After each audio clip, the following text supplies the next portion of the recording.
Hi, I'm Bruce Apar, and you're watching Frank Talks with Bruce the Blog.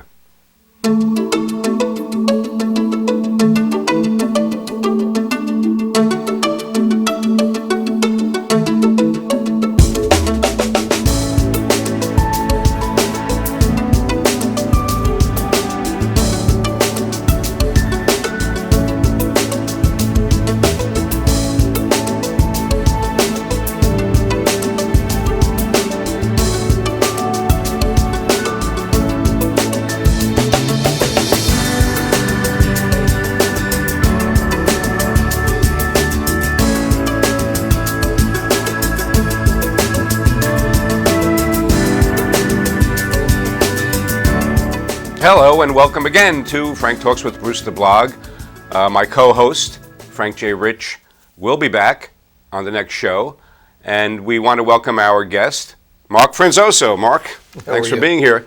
And, thanks for having me. Yeah, no.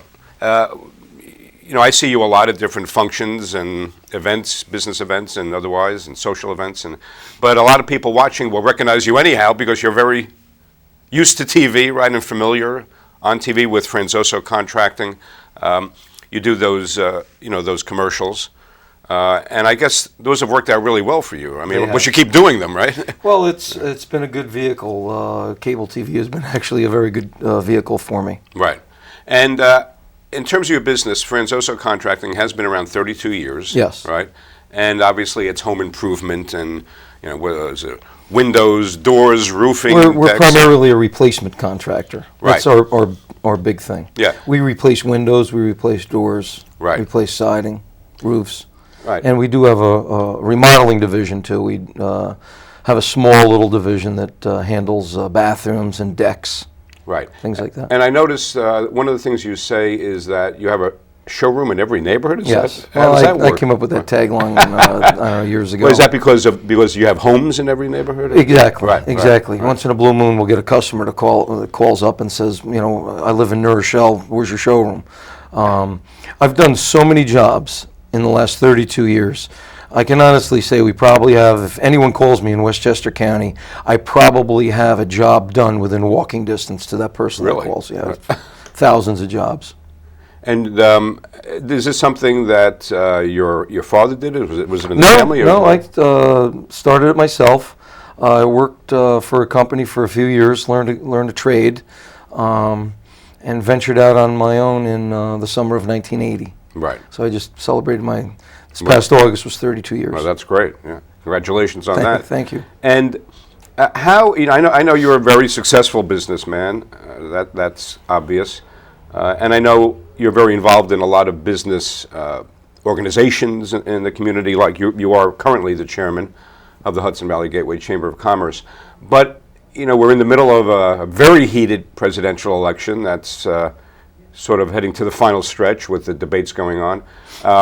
And the economy is certainly the number one issue. I mean, what are your feelings about the local economy and how that's affected your business and just how you cope with that? Well, right now, unfortunately, the economy is the economy since 2008. I mean, right. Jeepers, every businessman all over has suffered in one way or another. What will happen going forward, who knows? I can be opinionated, but I'm not one to be too outspoken. But quite frankly, whoever wins, in my opinion, is going to have a huge challenge ahead of them for the next 4 years. I think Congress is just locked up. It's jammed up. Right. It's that's the way politics are, right. In my opinion, anyway. Right. One party could have a really good idea, but because that came from that party, the other party will shoot it down. So right. I just think it's gridlock, and we'll see. But I'm hopeful. I mean, how has it affected your business? Well, it affected my company, just like I said, most companies. Right. We had our best year actually in 2008. Right. That's the high water mark for us right now, and then it dropped down in 09 and 010. It started bouncing back up a little bit, not anywhere near the numbers that I achieved in 2008, but we closed out last year, 2011, very, very strong. Right. And just, I don't know. I mean, I can go on and on and on. It's funny. We started 2012 very, very slow. Right. And friends would say, or acquaintances or customers or whoever would come up to me and tell me in the springtime, boy, you must be doing really well. You had a great winter to work with. Well, Right. quite frankly, there was one snowstorm, and that was October Right. 31st, and Right. So that's not good for you. it's not good for me. Right. I hate to say it, but I mean, good weather is I bad need, for your business. I need right. bad weather to create work and move forward. So we were kind of slow, and it picked up, and we're quite busy now, and I'm grateful. Right. I'm grateful to everyone in the surrounding areas that have been supportive of my company. Right. And it's funny, but it occurs to me there's a medical analogy here, by which I mean, as you're saying, in bad weather, if something happens to somebody's house, that's sort of an emergency, like emergency surgery, you might say, compared to elective surgery on a house, which would be, well, we want to, like you say, remodel our kitchen, or which is not necessarily mandatory at the time. And I know that your wife Diane is in real estate, and it's been said over the last few years, with the way the real estate market was very depressed, that people would sooner fix up their homes than move or buy a new home, and the same with cars. People wouldn't buy a new car; they'd fix up their car. I mean, did you find Keep that? it longer. Did you find yeah. And it's funny. I will tell you one thing, and I'll get back to the mild winter that we had last year. This happens all the time, especially when we get into the heating season now. Right. All of a sudden, it's colder at night, and people are possibly turning up their heat or turning on their heat for the first time. And those folks that said last year they were going to replace their windows and doors elected not to, because it was such a mild winter, and Right. everyone sort of waits to the last minute, and Right. that's why the window and door business is quite good at this point in time. Oh, really? At this end of the year.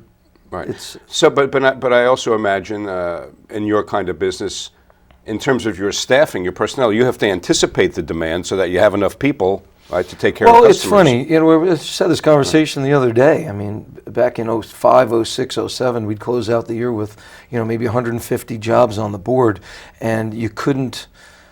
It'd be very easy for me to sell and hire subcontractors. That's not what my thing is all about. My belief is that we try to give everyone 110%, and we don't sub out any of our work. There are people. Right. When you get a job done by us, it's not a pickup truck with a magnetic sign on it, okay? Right. Or a journeyman that bounces from one company to another. Who's not It's me. bonded, probably. Back right. then, yeah, Right. exactly. Right. So back then, customers would get upset because we wouldn't get their job done by the end of the year, and then Right. it would drag out through the winter, and a lot of jobs rolled off into spring because we've had bad winters at that time. Now it's just right. We're producing, we're selling work, and being able to produce it in a reasonable amount of time. So Right. Everybody's happy. I've got the right amount of people doing the work. I've got my team. It's team Right. Franzoso. Right. And right now we're good with that. So. Yeah. And you also have a very sharp, I admire this, you have a very sharp sense of marketing. And one good example of that is, I know you promote this and it's on your website, where you say, you make the claim, somebody might say that if you can find a more qualified contractor, the job is free. Right. I mean, Right. That's a pretty strong do you statement. ever have to redeem that offer? No. No, it's a pretty strong statement. It is. But listen, I put it out there. If you can find a contractor in our area with better credentials, is what I say. Right. And And what does that mean, though? When you say better credentials. Someone that can do the job better than you, someone that has taken the time, taken the courses. Right. I've got awards and accolades. Right. I started 3 years in. I have awards back in 1983. Right. I joined the Chamber of Commerce in 1982. Right. It was the Peekskill Cortland Chamber of Commerce. I Right. did that to promote my business through what was then the home show. Right. And it was held at the Westchester Mall where Home Depot is. I don't know if you remember that. No, I haven't been there that long. Okay. No. There was one of the first malls built in the area, if not in New York State, was the Westchester Mall. Right. It was built on the site of where Home Depot is now. It was eventually, torn down, and the new development came in, and that's what we have now. But I started promoting my business there, and I became a chamber member to participate in that event. Right. If you became a chamber member, you were able to save, I don't know, $50 on your table space. So, Okay. not knowing what the chamber could do for me, I joined anyway, and then I grew Right. into being a very active member of the chamber. To where this year you're the chairman Well, of the if board. you're of a the business chamber. person, Yeah. if you have a business and you're not a member of the Chamber of Commerce, you've lost the boat. And you've seen, and the membership has increased for the Gateway We have a high Chamber? membership, yes. Yeah. Yes. And so, so you are a walking, talking testimonial for the chamber, even before you became chairman, because you've been with it so long, and as you say, you're very visible within the chamber and are always volunteering to do things. So, what is it about, a chamber or this chamber in particular that works for you? Well, a chamber, it's funny. I was sitting at a chamber meeting on Wednesday, and I'm looking at around the room. It was a full board meeting. I just had this private thought to myself, and I'm looking around the room, and I'm looking at all of the volunteers that are here putting in their time to be part of this group, okay? And I think it's just amazing that people do this and get involved. The chamber is an advocate group for businesses. Right. And I say one thing when I bring in a new chamber member. I say, do not join the chamber and then tell me 6 months from now you're not getting anything out of it. You have to participate. You have to go to you need to go to the breakfasts. Right. Yeah, which are always, I'm Once there a all month. the time. They're very well I attended. tell people, come to a breakfast. I'll introduce you to 10 people you've never known. Right. You've never met before. Right. It's all about relationships. Business is all about relationships, cultivating relationships. Right. And so, so you feel it's made a difference in your business? Oh, right? absolutely. Yeah. I've met an enormous amount of wonderful people and created an enormous amount of business relationships throughout the years. And one of the It's incredible. Yeah, and one of the things, I know those breakfasts that are held typically the first Thursday of the month Yes. at various venues in the area are always very well attended, and it's always an interesting program. And one of the things lately that I really admire about the Gateway Chamber is this group, the Hudson Valley Young Professionals, Yes. which I know is a network, right? It's all over. It's a little offshoot. Yes, it is. Right, right. We have one. It's an offshoot of our chamber, and it's Right. young professionals Yeah. under 40. I mean, that's great to see that getting involved, early in their career. Absolutely. And as you say, it's community service. It's also volunteerism, and it's just understanding how business works. There's a huge group in Westchester County. Yeah.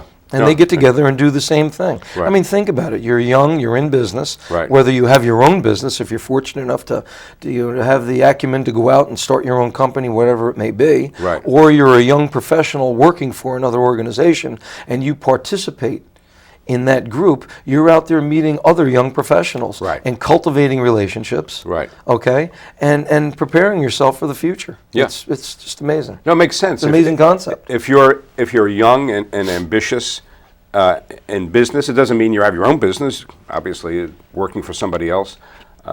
What better way to socialize than to be with other people? Maybe they're in your business, or maybe they're in some other business, but it's more productive that way. It just obviously gets you further, in your career. So Absolutely. So that's one of the good things. And I know also, Mark, that we were just talking about this with Yorktown, which is obviously a neighboring town, and that's where I live, that you recently purchased a historic property called the Bernstein House that actually had sort of wasn't being bounced around, but they weren't sure what they were going to do with it for a while, and there were some people who came in and said, we have to save this historic property. Is it on the National Register of... I believe it is. Yeah, I'm not, I think it is. Yeah, honestly, right. I can't answer that question. I was Right. Approached by Bill Primavera, Right. A local realtor Right. and a very involved person Right. in the Yorktown community, a wonderful person. Yeah. He approached me with the idea, and being a history buff, I mean, it's a gorgeous house. It's Right. been vacant for 19 years. I guess it was used by the Historical Society for a number of years. I don't know Right.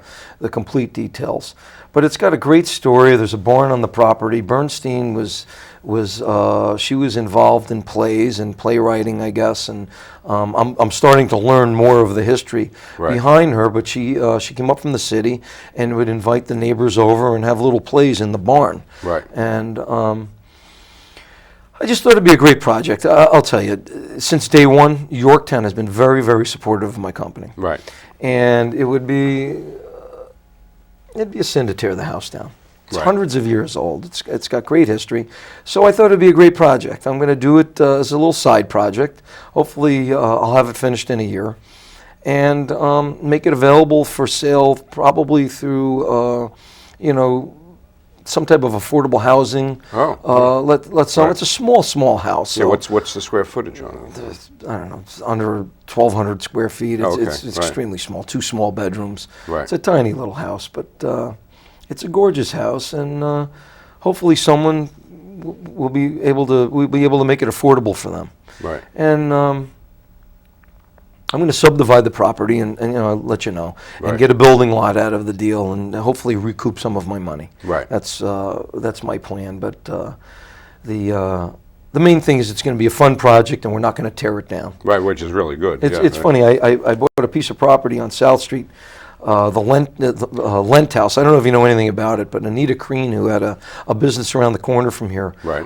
it's her great ancestor's house. It's hundreds of years old, and the city of Peekskill eventually wants to move it to another location, and I'm fine with it just sitting there until they make that decision. Right. It's just, you can't find a house like that. Right. Hundreds That's and true, that's hundreds right. of years old. So. Yeah. So this is sort I'm of supportive of that being fixed up someday also, and Right. and that's what I want to do. And I want to say thank you to the folks in Yorktown. There's a lot of people that are appreciative that I'm stepping up and doing this Oh, project, absolutely. I know that for a fact. and yes. I'm going to have a lot of fun doing it. Yeah. I haven't closed on it yet. I'm closing on it Wednesday. Oh, okay. Oh, on the Bernstein house. Yes. Yeah. And you say it'll take about a year for you to do the Well, restoration. I'm going to do it on part time. Right. If I have a crew down or Right. whatever, I'll send them up there for a day or two and just use it as filler Right. work and just keep everybody going. Right. Getting back for a second, Mark, to the Hudson Valley Gateway Chamber of Commerce, do you have any specific plans or any particular vision for doing anything new or different with the chamber going forward? I mean, Well, the one thing that I really want to do is get Croton more involved. okay. Croton had its own Chamber of Commerce. It was merged into the Hudson Valley Gateway a number of years ago.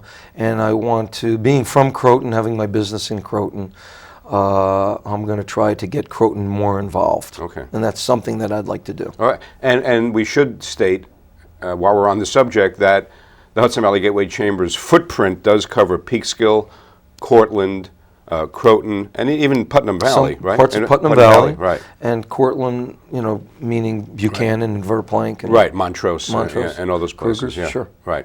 I know when I first met you, which was about 6 years ago, you had been talking at that time about toying with the idea of maybe running for a particular office. I mean, and you decided for your own reasons not to do that. I mean, do you have any political ambitions in that way? It's a good question. Yes, I do. I had been asked a few times to run for county legislator. Right.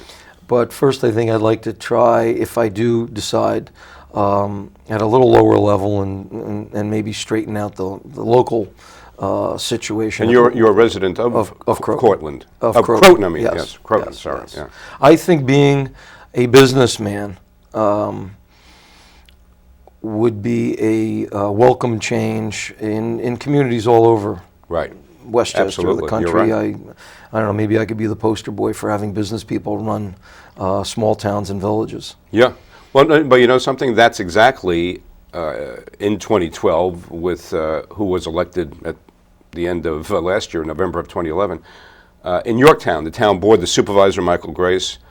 It's much more of a business-oriented, pro-business town board now, and I mean, we're already into October, but immediately in January, there were obvious differences in dividends that were being paid by. They're being supportive of business, whereas in the past, for whatever reasons, it seemed like, they were trying to give businesses a hard time, when they wanted to make improvements or stifle businesses, expansion, startups.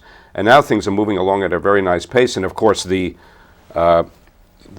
signpost for that is Costco. That they're really welcoming Costco because it's a really good thing for Yorktown. And so I think you're right that throughout the country today, people are much more conscious of needing and having good business people as their representatives. Yeah, you have to have running a town, running a village, running a city. It's a business. Yeah, that's right. And folks don't realize that. Well, not only that, some folks will argue the opposite. They'll say, no, it's not a business. It shouldn't be run like a business.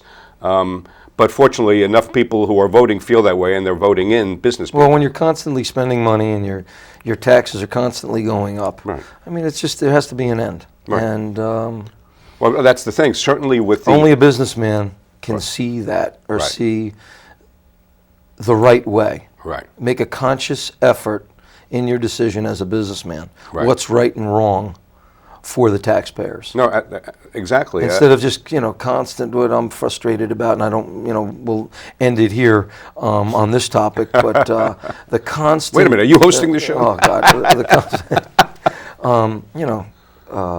There's the constant spending of consultants. Right, right. I mean... Oh, yes, I know what you're referring to. It just drives me up a wall. Right. Write a check, you mean consult. municipalities? Yeah, exactly. Right. Right. Well, let's have a consultant give us what they think. Right. Yeah. It's Well, no, it's, the one thing that really is inarguable in running a municipality as it relates to business is it's financial management. You have to have people who understand financial management. So, and speaking of that, I know that you've been on the board and you've been a very prominent benefactor of the Paramount Center for the Arts in Peekskill. And unfortunately, very recently, the Paramount has had to go dark for financial reasons. What are the prospects there? What should people expect? Because wherever I go, if people don't know about it already, and still a lot of people aren't aware of it, when I tell them, they're shocked. Well, I don't know if they were going to the Paramount, in which case, if everybody who says they're shocked went to the Paramount, maybe it wouldn't be in dire straits. Good point. I can't say too much right now, but I can tell you this, and getting back to my opinionated self, right. I'll lead off with I'm very disappointed with certain individuals and their comments toward the board. Is this public comments? Or Yes. That they've been quoted saying? Yes, Yeah. yes. And are they on the board or not on the board? No, they're not on the Oh, board. They're elected officials Okay. pointing fingers. I see. And this board, just like the other, I'm actually on 4 boards, but we'll get to that another time. Okay.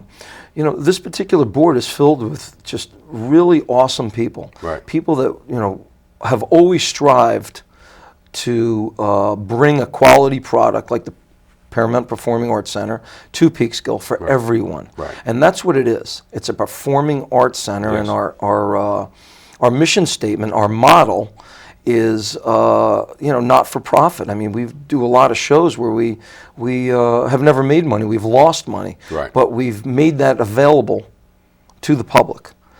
We're not, and this is another thing that people are saying, why, and I hear this all the time, why can't you be like the Terrytown Music Hall? Right. Or other venues. We're not a roadhouse, okay? Right. We do, maybe a dozen, rock and roll shows Right. a year, and the rest is, movies, arts, ballet, and that's what the Paramount was all about. Right. Just like any other organization, with the debacle the country went through in 2008, contributed income died. Right. The money that we made from ticket sales covered the artist, and that's just about it. Right. The sale of the tickets, Right. small things, salaries, insurances, Yes, overhead. Yeah, all basically. the overhead Right. came from contributed income. Right. And it just never picked up. Right. And it was always, even going back, when John Yanowski ran the theater. Right. And his shoes were very, very tough to fill. Yeah, he did a great The job, money was John. coming in, but Right. he knew that this was coming in, so we would do this, and this was coming in, and we do this. But it just died. Right. After 2008. We could never get caught up, and that's really what killed Right. the Paramount. We started a pledge drive. We You were trying to raise $300,000. $300,000. The Right. News 12 actually came out one night. The night we actually closed the doors and said that this came weeks after we received a $300,000 grant, which was not true. It was a $300,000 pledge drive that we tried Right. to get to stay alive, and I'll tell you, we got 10%, 30. Yeah. Right. and it wasn't enough. Yeah. Well, again, harking back to earlier in the program, talking about the economy, everybody who's involved in any way with fundraising on any level will tell you it's never been tougher, right? Because of the economy and related issues, it's just very difficult, understandably, to get people to, part with that kind of discretionary income. It's very tough. It's hard. Yeah. The contributed income, it was tough. Yeah. Tough getting. And wasn't it 40% of the budget, or that's what I heard? Yes. Yeah. Right. Which is a very large percentage. right? Exactly. Yeah. And we were talking about this before, Mark. I know the Paramount, I think, was coming up on an anniversary. Was it 80 years? Or I believe it was 80 years. Exactly. I mean, it's an amazing building in terms of its historic Well, significance. we were fortunate enough to get a grant from the state of New York when the Right. times were a little bit Right. better. Right. The theater has been all restored Right. through contributed income and the grant. Right. It's a beautiful theater. I mean, for the Oh, yeah. for the folks that never went, it's a shame, but it will reopen someday. I'm confident of that. I think the model has to change. Right. And the city. The model has to change for the better of all the businesses. I think it has to become, in my opinion, Right. more of a money-making roadhouse type of thing, and have shows there Yeah, like a real. all the time. Right. And do you feel that it's in the best interests of, mutually speaking, in the best interests of the Paramount as an entertainment center and of the city going forward for the city to continue owning it? Or should it go into private hands, privatize it? It's a good question. I really haven't thought about that. Yeah. I mean, I think the city probably does not look at it as an asset, Right. where I would. And the city itself, right, is introducing a very tight budget. I was told, somewhat off the record, that there would be layoffs. It was in this- the yeah. it was in Right. the paper the other day. Well, right. I was told before it hit the papers that was going to happen. So, Right. by logical extension, if the city owns the Paramount, the fact that it closed is not all that surprising. Right. Well, I rest my case. Right, You know, right. everybody's hurting. Right. Yeah. Okay? Exactly. Right. And the only way for that theater to survive is for folks to participate in the shows. Granted, we need more shows. Right. We need to bring in a more diverse program. Right, of entertainment, yeah. Well, we wish the Paramount the best of luck, certainly. It's been a great asset to the community. It's sad, but Right, and culture is really an important part of our quality of life. You need to have that. Yeah. Sometimes you need to take 2 steps backward before you Before you can can take move 5 forward, steps that's forward. right. Exactly. That's the other related expression. Sometimes you win by losing, and yeah, right. So anyhow, Mark Franzoso, Oh, Bruce, thank thanks so you. much for being Thank with you us. so Mark. much. Yeah, I no, it was appreciate the Very opportunity. informative and a lot of fun, and thank you for watching. And remember, when Bruce the Blog listens, people talk. Thank you.